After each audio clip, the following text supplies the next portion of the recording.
নির্বাচনী আমেজটা এখনো আমাদের সাধারণের মধ্যে এবং স্বতন্ত্র যারা রয়েছে তাদের মধ্যে একটা রমরমা আমেজ রয়েছে, কিন্তু রাজনৈতিক দলগুলোর একটা পিছপা হওয়ার কারণে বা একটা অসংগতি হওয়ার কারণে সাধারণের মধ্যে যে একটা মতানৈক্য বা যে একটা দ্বন্দ্ব নির্বাচন পরিবেশ নিয়ে মনোনয়ন ডেটটা সামনে আগানো নিয়ে এবং 15 সেপ্টেম্বর যথাসময়ে নির্বাচন হওয়া নিয়ে যে একটা সংকট সৃষ্টি হয়েছে, আমি মনে করি নির্বাচন কমিশন অতি শীঘ্র এবং অতি দ্রুত রাজনৈতিক দলগুলোর সাথে বসে তাদের সাথে সমন্বয় করে খুবই দ্রুত 15 সেপ্টেম্বরই যেন নির্বাচনে অনুষ্ঠিত হয়, আমাদের সেটাই চাওয়া থাকে।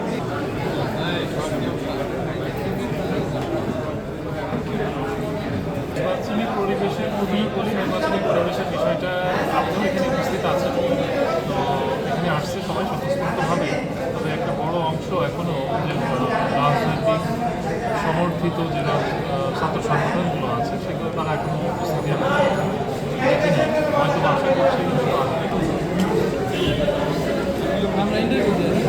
রাকসু শিক্ষার্থীদের জন্য যে একটা প্রাণচঞ্চল পরিবেশ তৈরি হতে যাচ্ছে এবং সেই পরিবেশটাকে আজকে আমি মনে করি যারা ফর্ম তুলতে আসছে তারা আমাদেরকে অত্যন্ত আনন্দিত করেছে। আমি আজকে এখানে এসে অত্যন্ত আনন্দিত এবং শিক্ষার্থীদের যে উৎসাহ, যে উদ্দীপনা, যে অংশগ্রহণ, এটা সত্যি মানে প্রশংসনীয় এবং আশাব্যঞ্জক।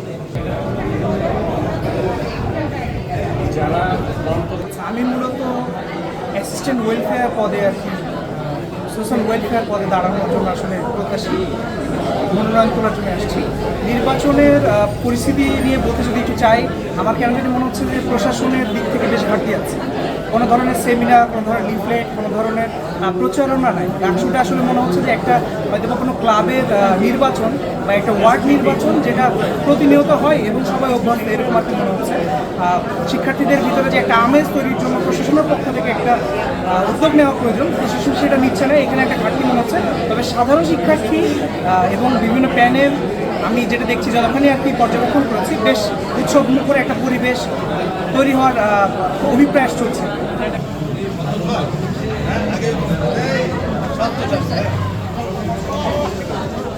আমি নিজেও দাঁড়িয়েছি আমার কলেজ সংসদে কালচারাল সেক্রেটারি পদে, কিন্তু আমি সেটা থেকেও এখনও মনোনয়নগুলোর পরে আমি শঙ্কিত যে আদৌ এটা আমার জন্য সেফ হবে কিনা, বা আমার ফ্যামিলি থেকে অনেকগুলি ব্যারিয়ার আসছে, কারণ প্রতিনিয়ত আমাদেরকে বিরোধিত হতে পারে, আর সেটা যদি নারী হয়ে থাকে তাহলে এটা আরও অনেক বেশি।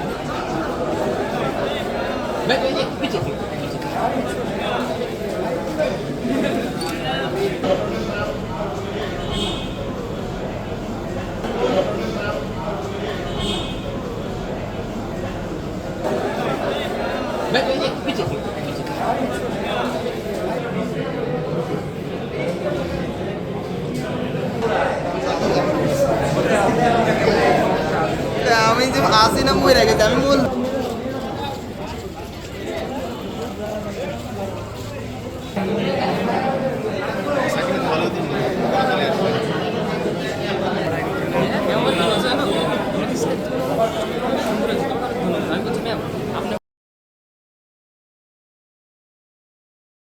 ওয়ালটন এখন দেশের সীমানা পেরিয়ে পৌঁছে গিয়েছে 50টিরও বেশি দেশে।